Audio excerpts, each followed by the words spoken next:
from Auburn, Alabama. Let me pick up with where we were in chapter 16.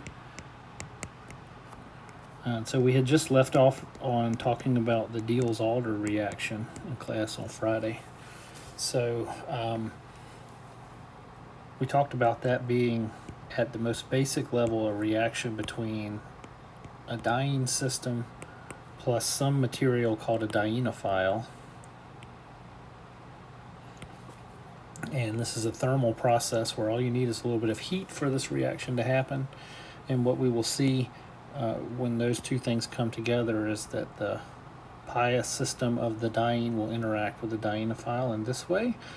The electrons will move around, and what we get out of this reaction is always going to be the formation of a six-membered ring with a single double bond in it. And we talked about what governs this reaction, or the interactions of the frontier molecular orbitals, most specifically the highest occupied molecular orbital, the HOMO of the diene, interacting with the lowest unoccupied molecular orbital, or the LUMO of the dienophile. And we really can only have this reaction work when the symmetry of those orbitals matches. And so what we see in this case when we look at these systems interacting is something like this. So if I draw the diene in this way, we put on some lobes, and the symmetry of the diene HOMO is such that two of the lobes are overlapping, two of the p orbitals are overlapping, and then the next two are opposite that first pair but also still overlapping. And that's going to interact with the dienophile LUMO, which will look like this. And the interactions that we have to maximize are going to be the in-phase overlap of the dienophile HOMO with the diene HOMO with the dienophile LUMO. And so you can see that the symmetry is perfectly matched for overlap between these two and these two lobes. And that's what comes together to give me the formation of the Diels-Alder product. And so if those things happen, we will rearrange the pi system in the two components to make a ring with one double bond. And so we call this type of reaction a cycloaddition, because as the name implies, cyclo, we're forming a ring, and we're doing that by adding two things together. Okay, and so what we also talked about in class on Friday was that for this type of reaction to work really well, we need to do things that will raise the energy level of the highest occupied molecular orbital. We do that by adding electron donors. So this is best when we have electron rich. Somehow I switched over to eraser. When we have electron rich dienes, we will raise the energy level of the HOMO, and we also need to lower the energy level of the LUMO, the lowest unoccupied molecular orbital. And so we get that to happen with electron poor dienophiles. And so in a case like this original example where we're just looking at butadiene and ethylene in a Diels-Alder reaction, you can get this reaction to happen, but in poor yield and very hot temperatures, so something on the order of 1,000 degrees centigrade. You can do this reaction in the gas phase. So it's not a great reaction. But if we pay attention to these principles of trying to raise the energy level of the HOMO by adding electron donors, and then lowering the energy level of the LUMO of the dienophile by adding electron withdrawing groups, we can come up with a much better Diels-Alder reaction.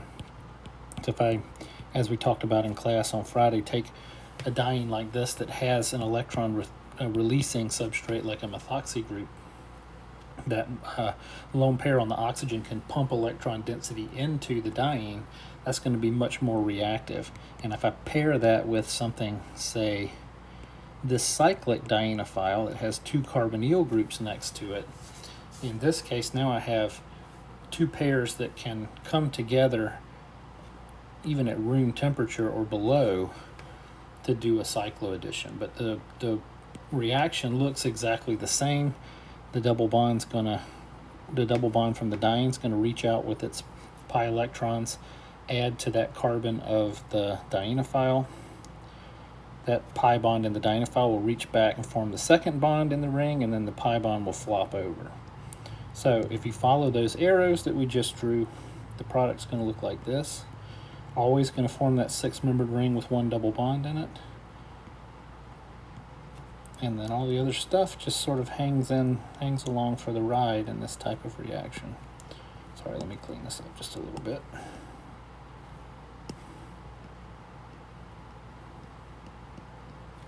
So we would get this product out of the Diels-Alder. And so again, this second example is much more efficient and easier to do than the first example, because I have got an electron donor that's raising the energy level of the highest occupied molecular orbital, and I've got electron withdrawing groups attached to the dienophile, such that we're lowering the energy level of the LUMO. And so now those 2 molecular orbitals are closer in energy, and so they have a much easier time of interacting. Okay, so there's a couple other things that we want to talk about. We touched on regiochemistry in class on Friday. A few other things about this Diels-Alder reaction that I want to highlight. The first one is that Diels-Alder reactions are stereospecific.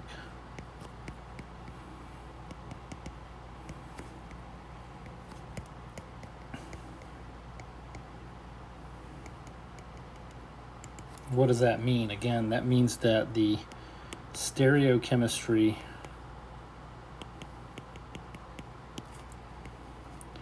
of the starting material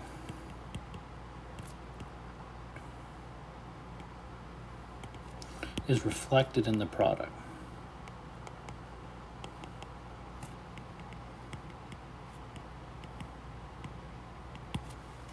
And so this is most easily seen in a case like this, where I take a simple diene like this one, and let's react it with 2 stereoisomers of this dienophile. So I can use a case like this where I have a cis dienophile, or I could take the same diene and react it with a stereoisomer of that compound where I have a trans double bond.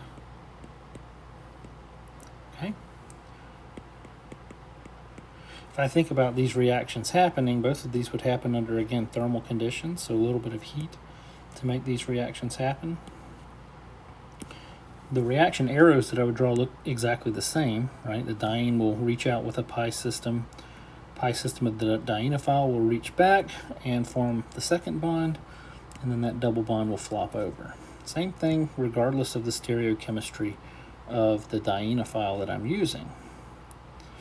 What is apparent, though, is that the stereochemistry of the cis and the trans dienophile are different, and so we'll actually be able to see that in the product that we get out of this system.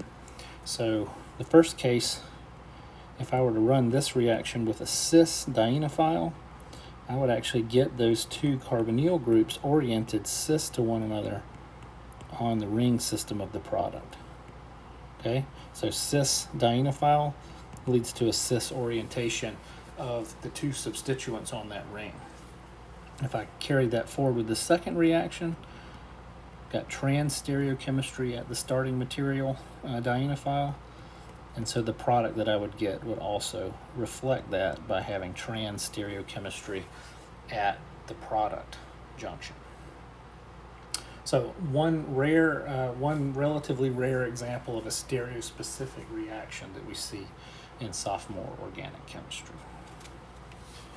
Okay, now a couple other things that sort of increase the complexity of Diels-Alder reactions. Let's talk a little bit about the diene. So So we've talked about how electron releasing groups really help with the rate of the Diels-Alder reaction, but that's not the only component. I've actually drawn the dienes sort of in a funny way every time we think about doing the Diels-Alder reaction. And that's because this arrangement of what's called the S-cis orientation is required. Okay, because those orbitals have to overlap, we have to have the diene adopt a particular conformation.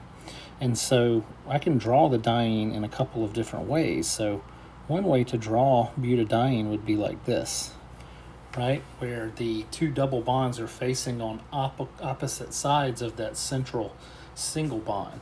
This is what we would call an S-trans orientation. And that actually turns out to be typically more stable due to steric considerations. But for the Diels-Alder reaction to happen, I actually have to have access to what's called the S-cis conformer, which we get to by rotating around that central single bond in the system. Let me make that darker. And so the only way we can do a Diels-Alder reaction is to have that diene adopt the S-cis orientation. Okay, and again, that's because those orbitals have to be facing in the right way so that they can interact with the dienophile LUMO. And so only when I get to that S-cis orientation can I then undergo a Diels-Alder reaction with something that, say, has an electron withdrawing group like this nitroalkene. So if I did that, I would get a nice Diels-Alder product that looks like this. Okay, but it has to be in that S-cis conformation. And so what we can do actually is we can lock a system into an S-cis conformation if we use cyclic dienes.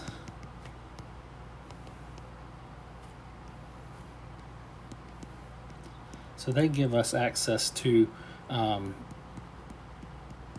what we would call locked S-cis systems. And so what that means is that these things react much faster in Diels-Alder reactions. And that should make sense because we don't have to rotate to the less stable S-cis conformer from the more stable S-trans conformer. If we use a cyclic diene, it's always locked in the S-cis conformation. So if we use something like cyclopentadiene, this is what has a locked S-cis conformer. Okay, because we can't rotate to the S-trans form without breaking that ring. And so this guy will react really rapidly with dienophiles in the Diels-Alder reaction. But what ends up happening here is that we get sort of a weird looking product out of that. So let's just choose a simple dienophile. Like methyl vinyl ketone.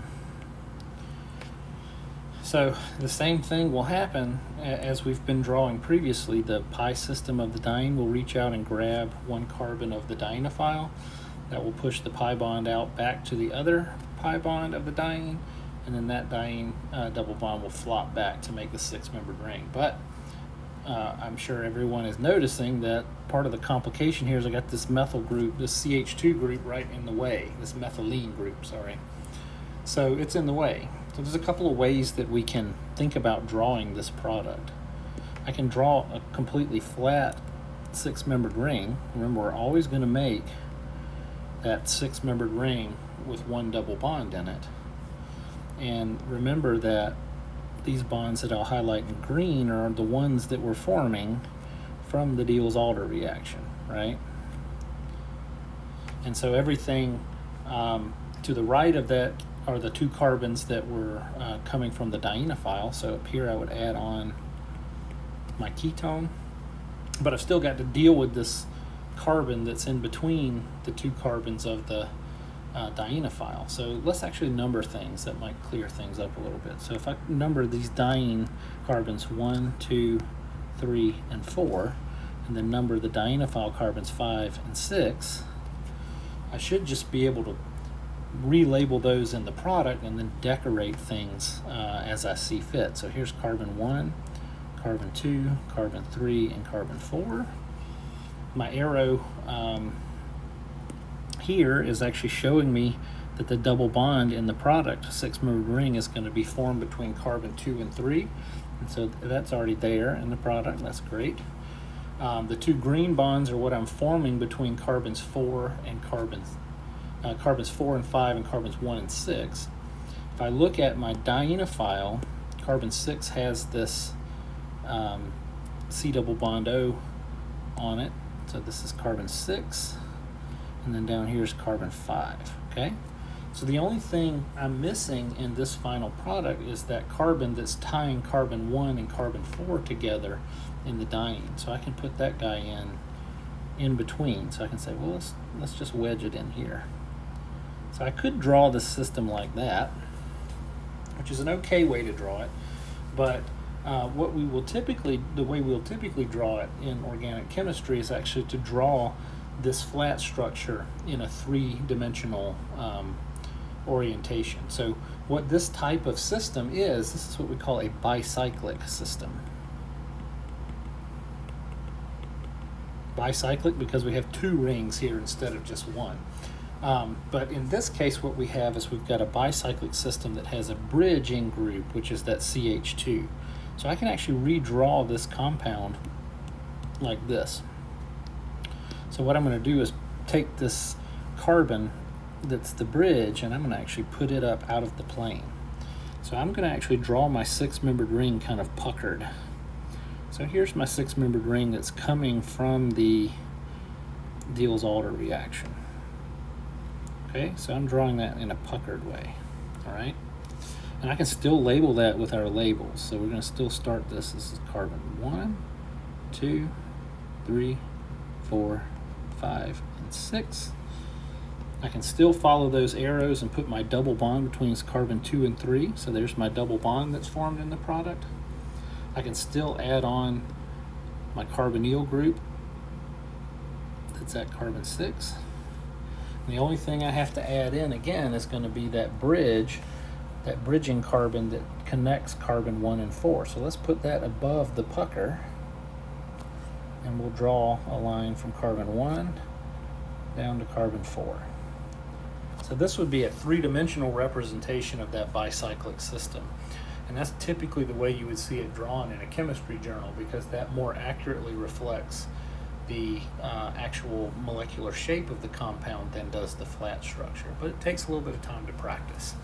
So let's look at a couple more examples of this, and then we'll talk about one other aspect of this bicyclic system that we have to worry about. All right, so let's look at 2 more examples.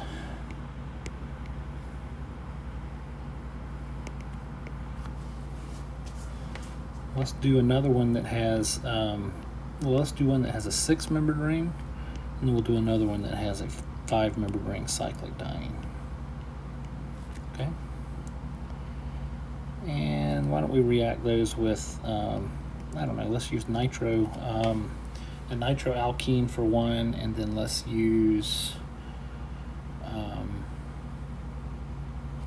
why don't we use a cyclic diene for that one? Let's use this ketone, this diketone, okay?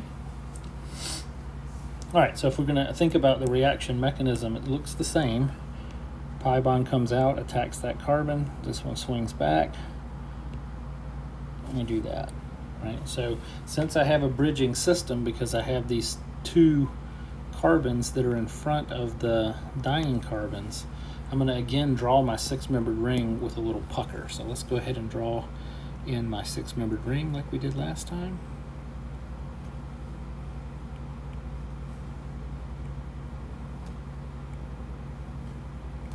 All right, there's my 6-membered ring.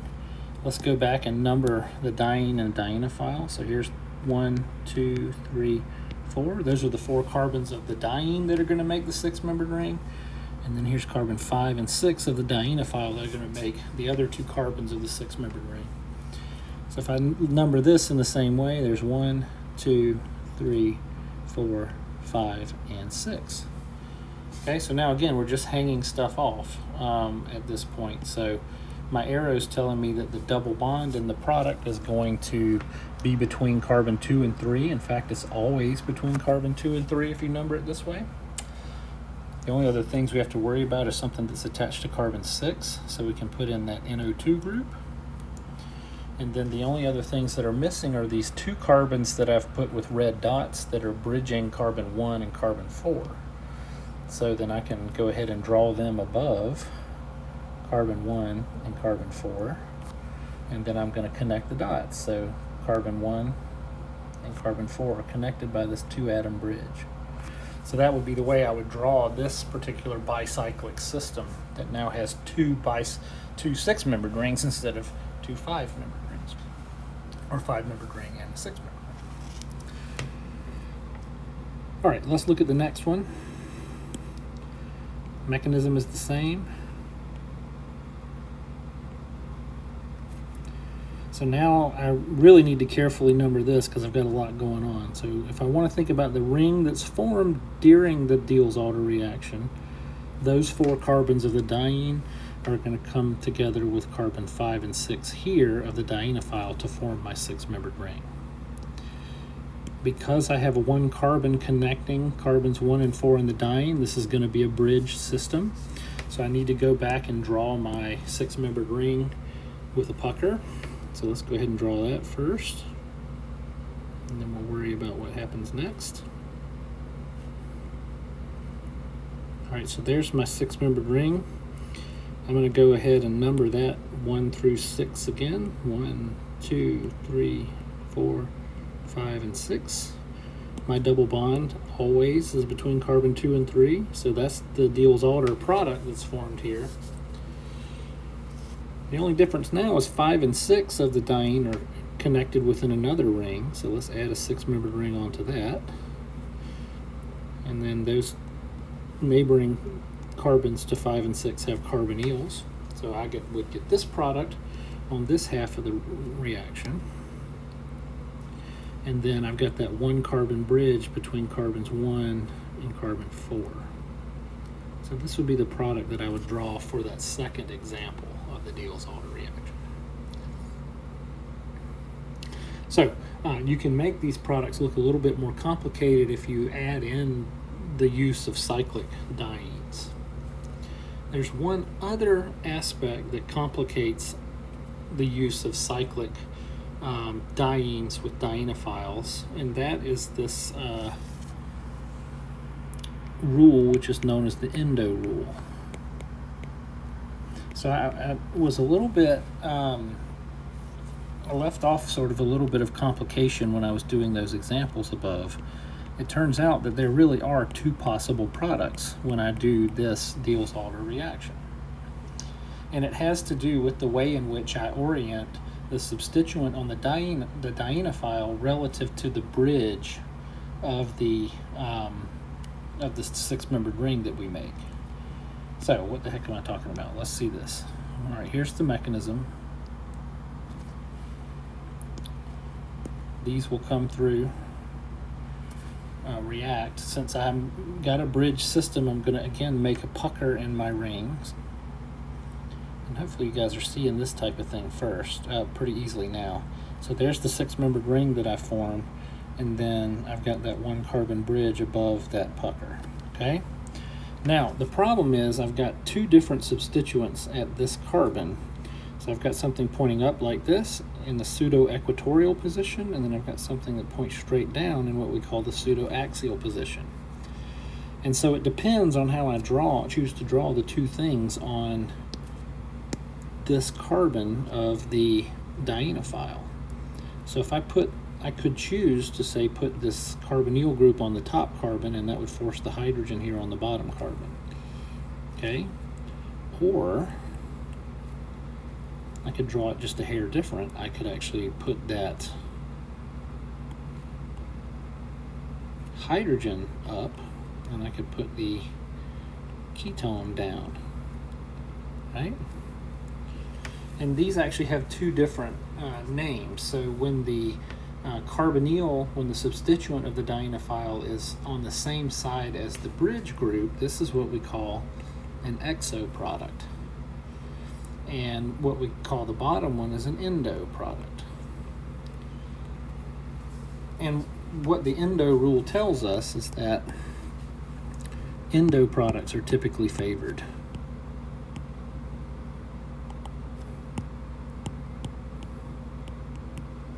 So we're going to end up putting the substituent that is bringing the electron withdrawing nature to the dienophile. We'll end up putting that system underneath the ring so that it gives us mostly the endo product instead of the exo product.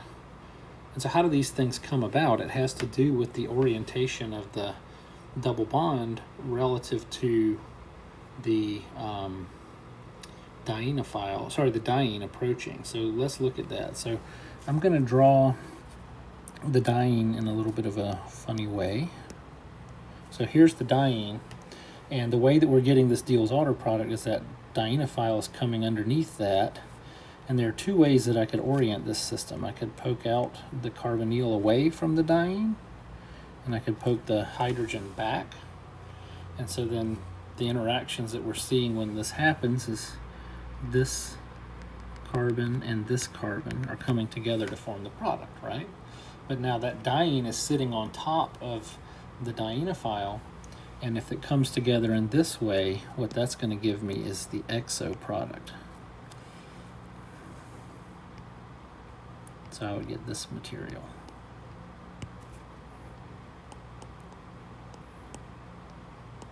Okay, so this is the exo product through that exo transition state, as compared to, if I draw the diene again, we're going to leave it exactly the same, but we're going to flip over the dienophile.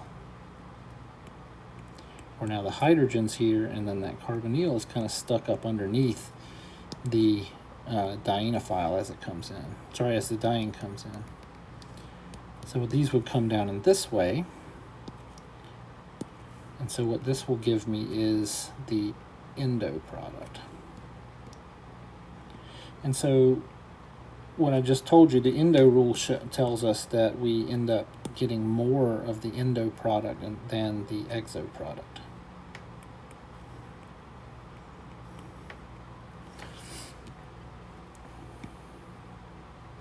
So this is the one that we see more of.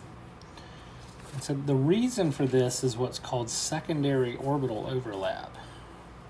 And you can kind of see that in this transition state. So in a case like this where I tuck the dienophile carbonyl underneath the diene, there are extra orbitals in that pi system. So the pi system that's on the carbonyl, it actually tucks underneath the diene and can actually interact with the back lobes of the diene HOMO. So in the endo orientation, this pi system can also interact with the diene HOMO. Okay, and that gives it a little bit more stability in that orientation than in the other one where that extra pi bond is facing away from the diene, and so it doesn't have that interaction. So what do you have to worry about here? Really, all you have to worry about is drawing the endo product when the choice arises. Okay, so that's everything I wanted to say about the Diels-Alder reaction. What I want to do now is let's look at a few examples of the Diels-Alder reaction just to kind of drive it home in terms of the different things that we can see. All right, let's look at a few examples. There's a lot more examples on your problem set.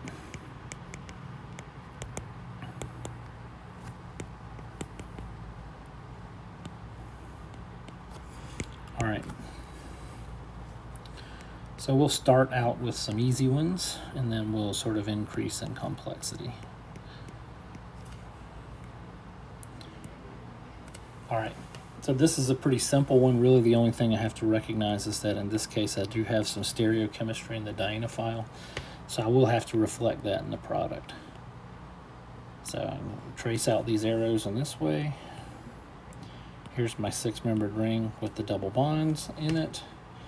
And because that dienophile is trans, I want to put those two groups oriented trans to one another in the product. So trans dienophile gives me trans orientation of the carbonyl and the methyl group relative to the product. All right, so that was a relatively easy one. All right, let's do a bicyclic one that will also have to worry about the endo rule.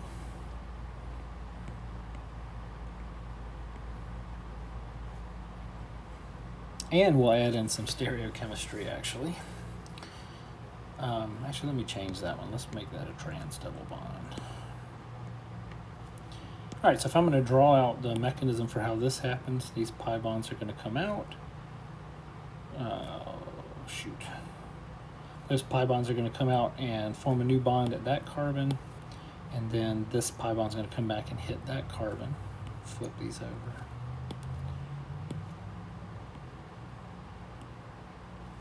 All right, so this is a case where I've got these two bridging atoms, so I'm going to have to draw my product in a puckered state. So let's go ahead and put that in.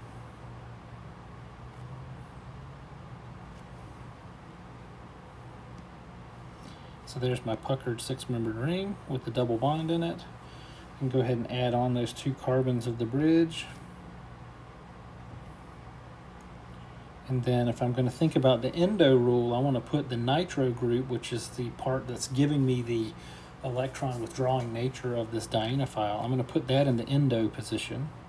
So then that means that this top carbon, I'll put the hydrogen in the pseudo-equatorial position and then that nitro in the pseudo-axial position. And then my methyl group on this case is going to come here, and then the hydrogen will be down. And I think I can draw that a little prettier for you guys. So the methyl group is going to come out here in front, and then down in the pseudoaxial behind that methyl group is going to be the NO2. So that's what that product would look like. And so the fact that the electron withdrawing group is down facing underneath the bridging system, that's the endo product. Okay? That's a pretty hard example.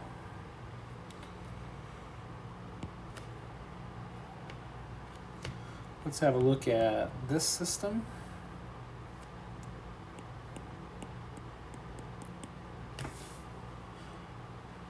All right, so in a case like this, we have to think about regiochemistry because there's two ways in which I can put this system together. And so here we have to think about resonance structures that will, or electron donation that will enhance negative charges at a particular site. So the dienophile in this case is easier, so the bottom carbon is partially positive, because if I were to think about drawing resonance structures, I'd flow electrons toward that nitrile. So this carbon is partially positive. I don't have a resonance donator on the diene, but I have an inductive donator, so that methyl group donates electron density into the diene. And it really is just going to push it, since it can't do resonance, it's just going to push it towards that end carbon of the top double bond. So this is going to give me a partial negative here. And so really what I need is for the carbon in the diene that has the partial negative and the carbon in the dienophile that has the partial positive, those guys have to meet up. So I got to flip one of these two systems to do an appropriate Diels-Alder. So I'm going to leave the diene in the same position. And then when I make the Diels-Alder product, I'm going to flip over the nitrile so that my partial positive carbon of the dienophile and the partial negative carbon of the diene have matched up. Okay. Let's do two more examples. So these donating effects are additive. So what happens if I put on an electron donor here and then tack on one here? And then let's draw out a reasonable electron withdrawer here. Let's use methyl vinyl ketone.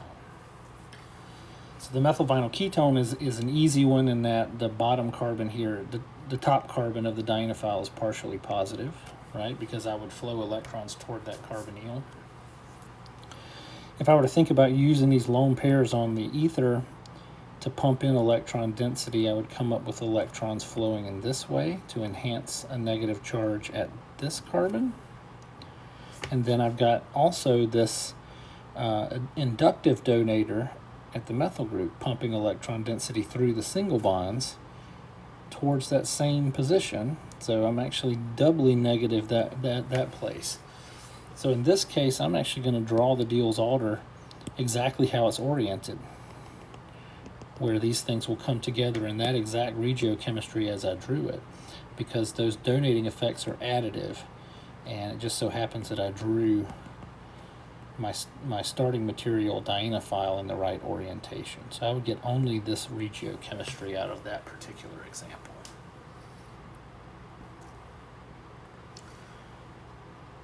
I've got one more that I want to do. Let's think about what would happen with this bicyclic diene reacting with this cyclic dienophile. Okay, the only thing I really have to worry about here with the bicyclic system is that I'm going to want to think about the endo rule. So if I were to draw my puckered six-membered ring system with the double bond here and then my bridge group above it, I really need to put that five-membered ring coming off from the bottom carbons here. So it's going to come together like this. And then those hydrogens would be coming out in that pseudo-equatorial position. So I would get that particular structure for the Diels-Alder reaction of that component. Okay, so that's the Diels-Alder reaction in a nutshell. Lots of practice in your homework set about how to solve these. That's most of how we'll test on these types of questions. If you have questions, be sure to send me an email and we can talk about it. Now, I want to finish up this talk, today's lecture, with looking at another type of cycloaddition. So if we look back at the Diels-Alder, the Diels-Alder is what we call a 4+2 cycloaddition. And we call it a 4+2 because of the number of electrons in each system that are coming together, right? So this is 4 pi electrons, and it's 4 carbons, right? 2 pi electrons, 2 carbons. So if we actually do this reaction, it is literally a 4+2 cycloaddition that leads to that six-membered ring with one double bond in it, okay? And we've just told you that this is a thermal process, okay? Let's ask a simple question. What about a 2+2?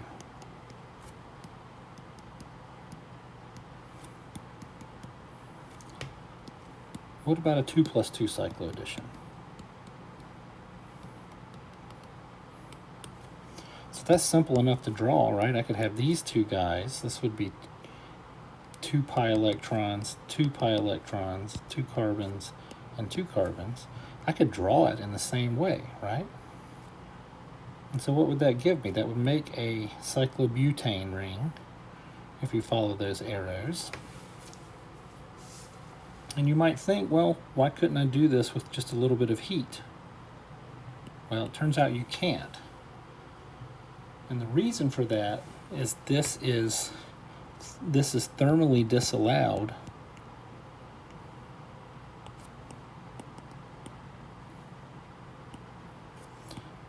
because even though we can draw it like this, the orbitals don't match. So the frontier molecular orbitals don't match. Right? I told you that anytime we do a cycloaddition like this, we need to mix the HOMO of one component and the LUMO of the other. Well, if I look at the highest occupied molecular orbital for a single pi system, both of those orbitals are in phase. So this would be the HOMO of one of those double bonds.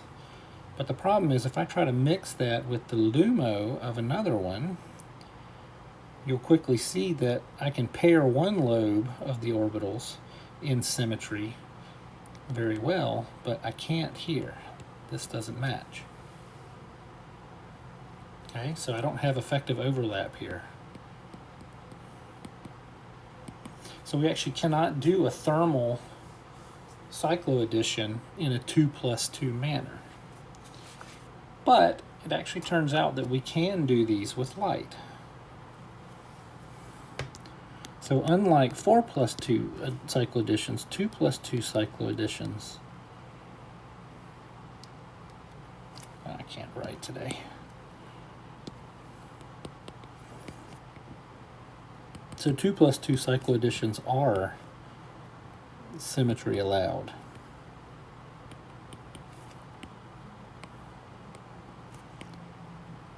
Under photochemical conditions.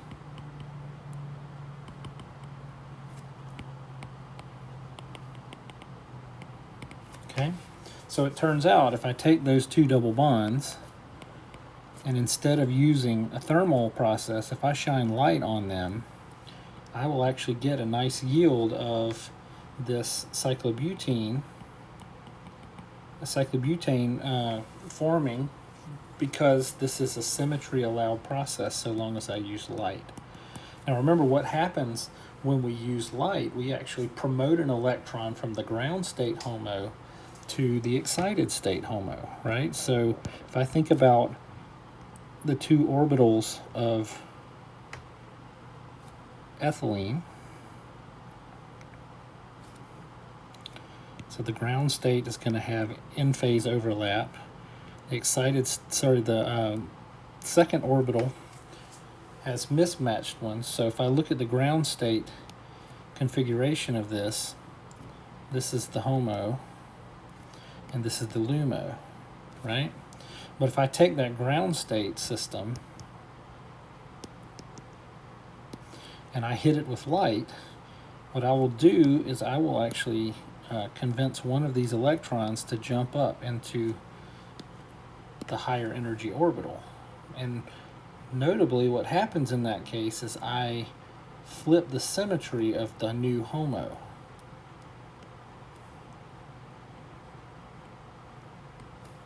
So I would, with the absorption of light, get an excited state which has a new HOMO up here. But what has happened is if I look now at two double bonds reacting together under photochemical process, if it absorbs light, if one of these molecules absorbs light, I will make an excited state HOMO that is symmetry matched with its neighbor LUMO.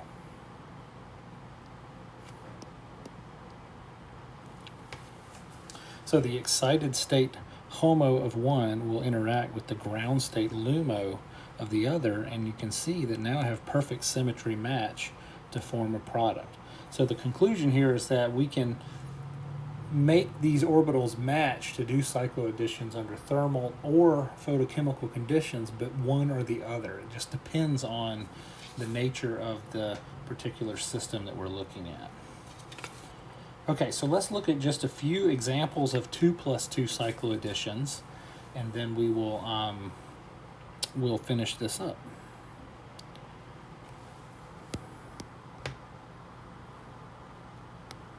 So these are easy to predict, just like Diels-Alder chemistry. It's pretty much the same idea. All the rules kind of apply. So I could take these two double bonds and shine light on them. And under photochemical conditions, I would do the 2+2 cycloaddition and make this four-membered ring. And since I start again with a cis double bond, I'm going to get cis product out of that cyclobutane. So this is also stereospecific. This component is cis, so it shows up cis here. I could think about taking cyclobutene, reacting it with cyclobutene. If I shine light on it, I could do this 2 + 2 cycloaddition. I'm going to make a new 4-membered ring, and that 4-membered ring is going to have 4-membered rings on either side. So these are the 2 bonds that we're making during the cycloaddition. That central cyclobutane is what we're making there. And just as a final example to put this whole thing to bed, let's say we have a trans double bond and a cyclohexene. If I shine light, again, I'll make a 4-membered ring, and then my stereochemistry is going to be the same. Cis double bond here, trans double bond on the other side. Okay, so that's it for today. Today's lecture. We're going to stop here. So we've covered cycloadditions. What we're going to talk about in the next lecture are 2 other types of pericyclic reactions that are known as electrocyclizations and other types of what are called sigmatropic rearrangements, actually. So we'll see 2 other types of pericyclic reactions. Like I said, if you have questions about this stuff, please email me. If not, I will take questions on Friday to clear up anything that you might be confused about.